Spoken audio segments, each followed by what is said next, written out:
like to think that my content isn't overly dramatic or alarmist, but this week on TikTok, I came across a trend that I think threatens our very existence as a society. So in other words, it was just an average Tuesday, but not the point, because mark my words, if this goes unchecked, we are going to see nothing short of total anarchy. Riots will break out in the street, every child will come from a broken home, and the multimillionaires are only going to be able to afford one yacht. So what's this trend that has me shaking? The very trend that has Kevin O'Leary calling you a loser? Well, it's doing your job correctly and to the best of your ability and doing everything that you're paid to do. Feel yourself losing brain cells? Yeah, you'll get there. If you follow the news in America, you're probably aware of the growing number of conversations about workers feeling burnt out or disappointed, right? And whenever this conversation comes up, there are a few common reasons that are mentioned, such as the fact that millions of workers were forced to abandon work from home despite not really being given a reason. Also, you have the fact that people aren't being paid fairly for their experiences. I mean, how many times have you seen a job listing that requires a bachelor's or higher that only pays $50K? Not to mention the number of entry-level jobs that require 3 to 5 years of experience, but don't pay like it.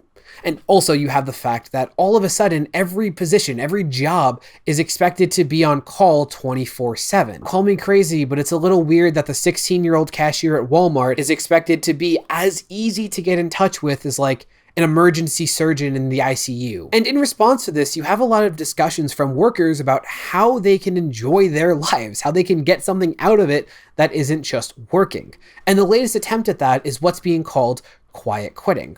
So what exactly is quiet quitting? It means that you are no longer going above and beyond for your job. So in short, you just clock in at the time that it says to on your contract and you clock out, guess what?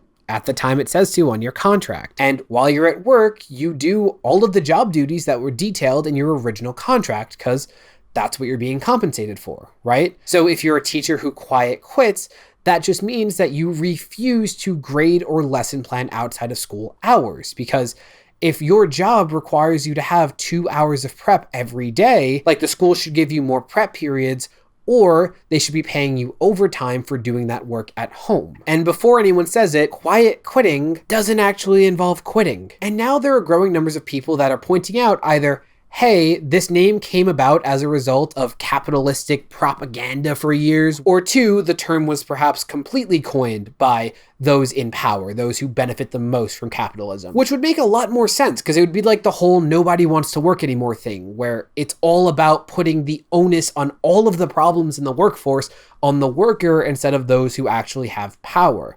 But in that case, maybe stop trying to reclaim it, guys. Maybe rebrand it. Because I've seen people trying to use it as like a worker empowering term and saying like, hey, here's how to quiet quit if you're so-and-so. And it's like, guys, if you're talking about like an old boomer or whatever who votes and shit, and like they still determine policy, the second they hear quiet quitting, they just think it's, oh, no one wants to work anymore. You got to make the term a little, just not being pushed around, not being walked all over. Make that a little catchier and you gotta hit. Like when I first heard the term, I thought that it meant either ghosting your job, quitting without any notice, or showing up, clocking in, and doing nothing. Like just doing nothing until it's time to go home. And it's neither of those things because this has nothing to do with actually quitting. And I completely get where quiet quitting's coming from. It's not fair to expect people to give you free labor. Just because you are already working at this company doesn't make it okay. Like, why does Apple get free labor, but I don't? I guess I could try to pitch myself. Yeah, okay. Guys, I could kind of use an editor. It would really help with my output. It would really help with the whole creative process because editing, kind of a drag. So here's my offer. Is there anyone out there who can match my 10 years of editing experience that can work for free because I don't have the money to pay you, and on top of that, I'll pay you in exposure? Come on, it's a pretty good deal, right? You're probably telling me to go fuck myself right now, right? That's what quiet quitting is to corporations. And yeah, in order to get a better understanding of the conversations around quiet quitting, I decided to seek out the people that were saying it would be a problem. And I gotta say, I saw some pretty good arguments from your average Joes, like the co-founder of the Huffington Post and Kevin O'Leary, two people who totally don't benefit from, to call a spade, free labor, right? Because that's what quiet quitting is in response to, the expectation of free labor. And I don't know about you, but when I think of who I need to hear advice from as the average worker, it's 100% Kevin O'Leary, the 100 millionaire with the ironic nickname of Mr. Wonderful, precisely because of how cutthroat they are when there's a chance for them to make more money, on top of their hundreds of millions. Let's take a look at this, shall we? This should be so helpful and it'll be great. Quiet quitting is a really bad idea. Creativity is very much honored in the work environment. People that go beyond to try to solve problems for the organization, their teams, their managers, their bosses, those are the ones that succeed in life. Right off the bat, really interesting that he says successful people in life are those who best serve their bosses, not the people who act as their own bosses. You would think the guy who's known from the show that's about celebrating entrepreneurs would be encouraging you to not have a boss, but he makes multiple comments that are anti-entrepreneur throughout these clips. I'll show you what I mean. If all of a sudden you try and define your work ethos by some kind of definition of your job, then you're going to fail. You hear that, guys? If you segment work from your family, your hobbies, any other part of your life really, then you're not successful in life. Because as we all know, your future daughters want to know that their fathers make a good paycheck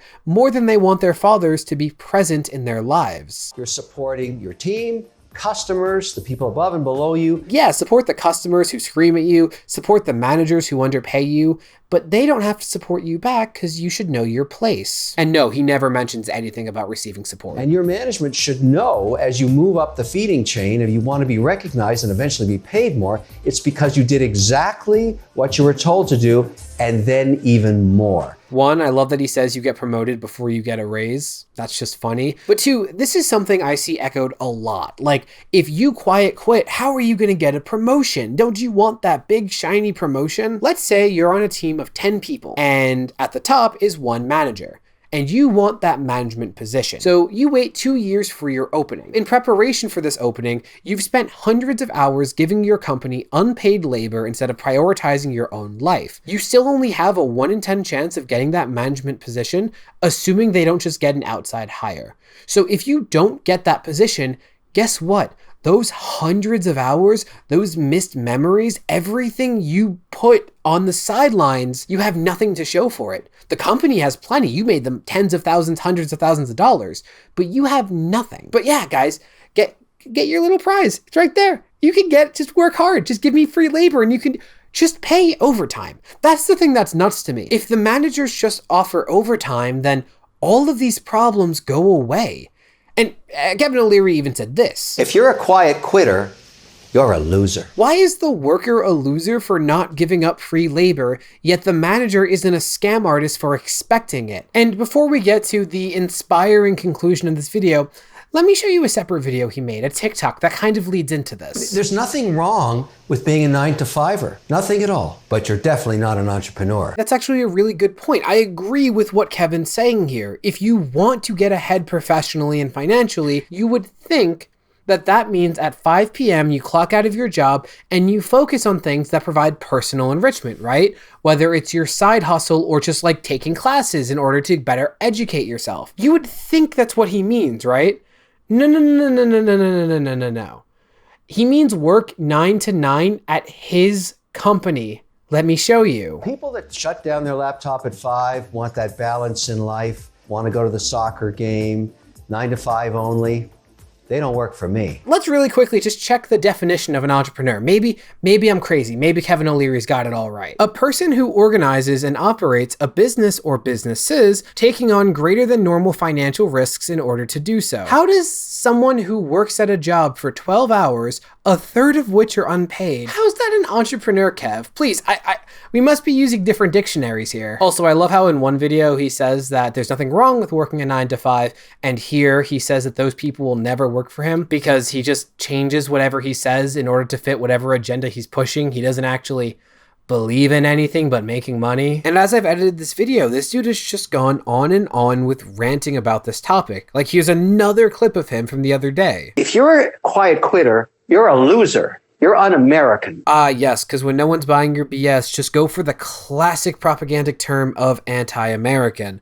Honestly, I'm so surprised he didn't go with like communist or something like that. This is the dumbest idea I've ever heard in launching a career. It's against what we do in business. I also love how he's going on about unconventional things in business being bad when he's literally wearing flip-flops with a suit top. Like, come on. And fun fact, that idea of like, I'd rather make $100 for myself than $100,000 for you and get nothing out of that was a huge part of the reason why I started a YouTube channel in the first place. Because you see, I did this exact thing. I did it where I had 4 unpaid internships. In other words, I gave free labor because the whole thing that was dangled was, oh, it's going to lead to you being eligible for a huge internship. Now, I watched Adam Ruins Everything, so I knew that was BS, but I figured, better than nothing, right? I did 4 internships, unpaid, and these weren't just like random hole-in-the-wall things. One of those internships was with a company worth millions. One of those internships was with someone who was leading in their industry.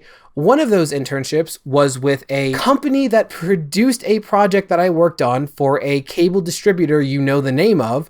And one of those was for a YouTube channel with hundreds of thousands of subscribers, now in the millions, that was owned by a major media company. And you might think it's a little weird that all 4 of those companies couldn't afford to pay me. No, they could. They just all chose not to. I know the finances of almost all of them. They chose not to. And the funny thing is, despite the fact that my channel has under 10,000 subscribers, which is basically the size of an amoeba in this ecosystem, I've gotten more out of this channel than all 4 of those positions combined. So yeah, don't stay clocked in until 9 p.m. when you have the option to start your own side hustle or whatever.